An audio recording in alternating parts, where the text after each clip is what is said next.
ابابیل خواجہ احمد عباس۔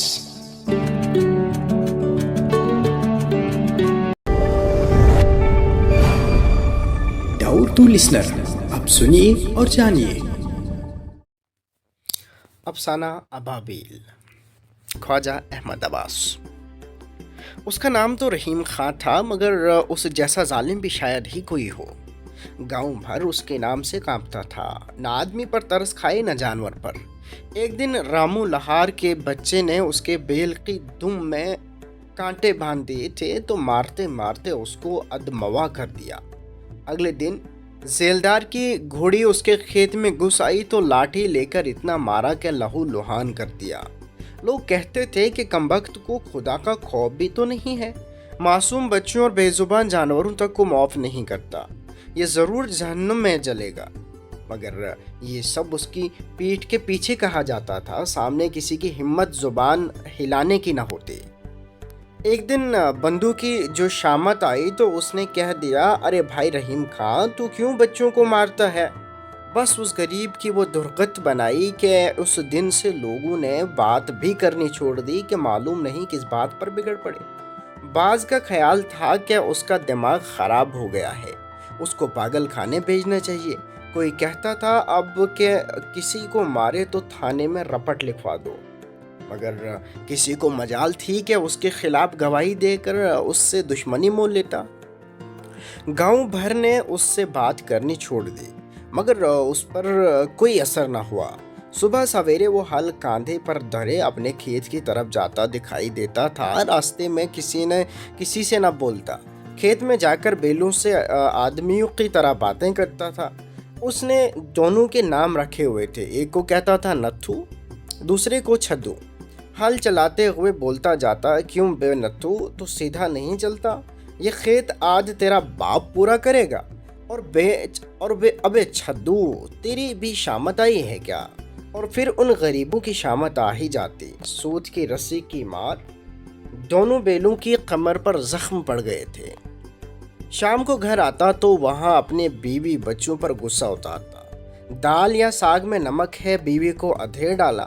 کوئی بچہ شرارت کر رہا ہے، اس کو الٹا لٹکا کر بیلوں والی رسی سے مارتے مارتے بے ہوش کر دیا۔ غرض ہر روز ایک آفت بپا رہتی تھی۔ آس پاس کے جھونپڑوں والے روز رات کو رحیم خاں کی گالیاں، اس کے بیوی اور بچوں کے مار کھانے اور رونے کی آواز سنتے، مگر بیچارے کیا کر سکتے تھے؟ اگر کوئی منع کرنے جائے تو وہ بھی مار کھائے۔ مار کھاتے کھاتے بیوی غریب تو ادموی ہو گئی تھی۔ 40 برس کی عمر میں 60 سال کی معلوم ہوتی تھی۔ بچے جب چھوٹے چھوٹے تھے تو پٹتے رہے، بڑا جب 12 برس کا ہوا تو ایک دن مار کھا کر جو بھاگا تو پھر واپس نہ لوٹا۔ قریب کے گاؤں میں ایک رشتہ کا چچا رہتا تھا، اس نے اپنے پاس رکھ لیا۔ بیوی نے ایک دن ڈرتے ڈرتے کہا، بلاسپور کی طرف جاؤ ذرا تو نورو کو لیتے آنا۔ بس پھر کیا تھا، آگ بے گولا ہو گیا۔ میں اس بدماش کو لینے جاؤں؟ اب وہ خود بھی آیا تو ٹانگیں چیر کر پھینک دوں گا۔ وہ بدماش کیوں موت کے منہ میں واپس آنے لگا تھا۔ 2 سال کے بعد چھوٹا لڑکا بندو بھی بھاگ گیا اور بھائی کے پاس رہنے لگا۔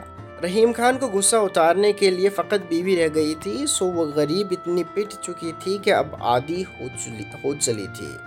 مگر ایک دن اس کو اتنا مارا کہ اس سے بھی نہ رہا گیا، اور موقع پا کر جب رحیم خان کھیت پر گیا ہوا تھا، وہ اپنے بھائی کو بلا کر اس کے ساتھ اپنی ماں کے ہاں چلی گئی۔ ہمسایہ کی عورت سے کہہ گئی کہ آئے تو کہہ دیا کہ میں چند روز کے لیے اپنی ماں کے پاس رام نگر جا رہی ہوں۔ شام کو رحیم خان بیلوں کو لیے واپس آیا تو پڑوسن نے ڈرتے ڈرتے بتایا کہ اس کی بیوی اپنی ماں کے ہاں چند روز کے لیے گئی ہے۔ رحیم خان خلاف معمول خاموشی سے بات سنی اور بیل باندھنے چلا گیا۔ اس کو یقین تھا کہ اس کی بیوی اب کبھی نہ آئے گی۔ آتے میں بیل باندھ کر جھونپڑے کے اندر گیا تو ایک بلی میاؤ میاؤ کر رہی تھی۔ کوئی اور نظر نہ آیا تو اس کی ہی دم پکڑ کر دروازے سے باہر پھینک دیا۔ چولہے کو جا کر دیکھا تو ٹھنڈا پڑا ہوا تھا۔ آگ جلا کر روٹی کون ڈالتا؟ بغیر کچھ کھائے پیے ہی پڑ کر سو رہا۔ اگلے دن رحیم خان جب سو کر اٹھا تو چڑھ چکا تھا، لیکن آج اسے کھیت پر جانے کی جلدی نہ تھی۔ بکریوں کا دودھ دھو کر پیا اور حقہ بھر کر پلنگ پر بیٹھ گیا۔ اب جھونپڑے میں دھوپ بھر آئی تھی۔ ایک کونے میں دیکھا تو جالے لگے ہوئے تھے، سوچا کہ لاؤ صفائی ہی کر ڈالوں۔ ایک بانس میں کپڑا باندھ کر جالے اتار رہا تھا کہ کھپریل میں ابابیلوں کا ایک گھونسلہ نظر آیا۔ 2 ابابیلیں کبھی اندر جاتی تھی، کبھی باہر آتی تھی۔ پہلے اس نے ارادہ کیا کہ بانس سے گھونسلہ توڑ ڈالے، پھر معلوم نہیں کیا سوچا، ایک گھڑونچی لا کر اس پر چڑھا اور گھونسلے میں جھانک کر دیکھا۔ اندر 2 لال بوٹی سے بچے بڑے چوں چوں کر رہے تھے اور ان کے ماں باپ اپنی اولاد کی حفاظت کے لیے اس کے سر پر منڈلا رہے تھے۔ گھونسلے کی طرف اس نے ہاتھ بڑھایا ہی تھا کہ مادہ ابابیل اپنی چونچ سے اس پر حملہ آور ہو گئی۔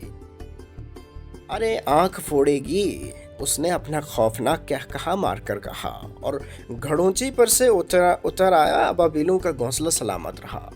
اگلے دن سے اس نے پھر کھیت پر جانا شروع کر دیا۔ گاؤں والوں میں سے اب بھی کوئی اس سے بات نہ کرتا تھا۔ دن بھر ہل چلاتا، پانی دیتا یا کھیتی کاٹتا، لیکن شام کو سورج چھپنے سے کچھ پہلے ہی گھر آ جاتا۔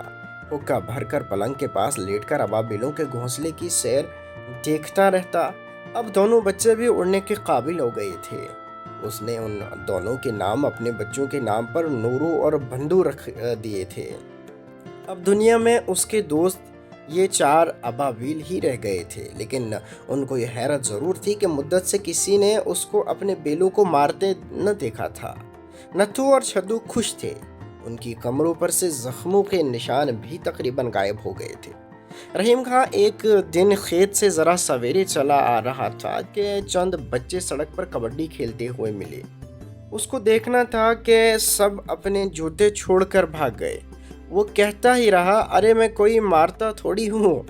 آسمان پر بادل چھائے ہوئے تھے۔ جلدی جلدی بیلوں کو ہانکتا ہوا گھر لایا۔ ان کو باندھا ہی تھا کہ بادل زور سے گرجا اور بارش شروع ہو گئی۔ اندر آ کر کواڑ بند کیے اور چراغ جلا کر اجالا کیا۔ حسب معمول باسی روٹی کے ٹکڑے کر کے اپنے ابابیلوں کے گھونسلے کے قریب ایک تاک میں ڈال دیے۔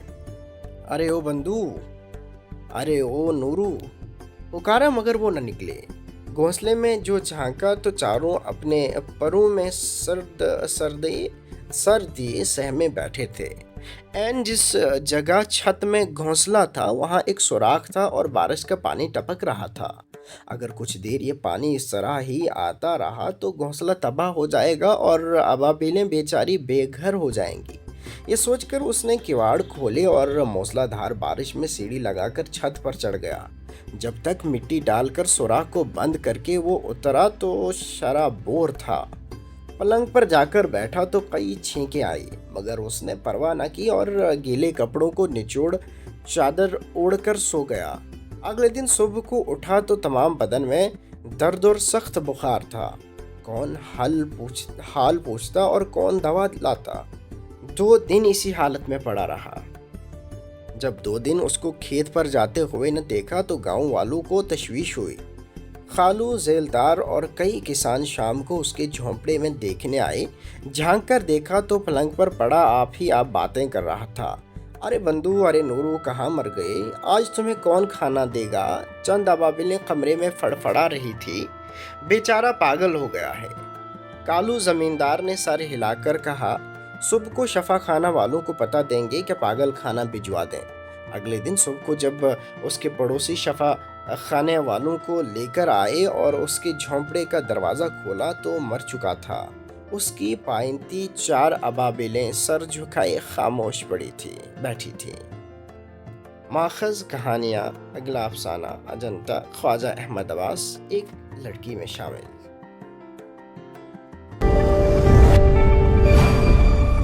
ڈاؤ ٹو لسنر، اب سنیے اور جانیے۔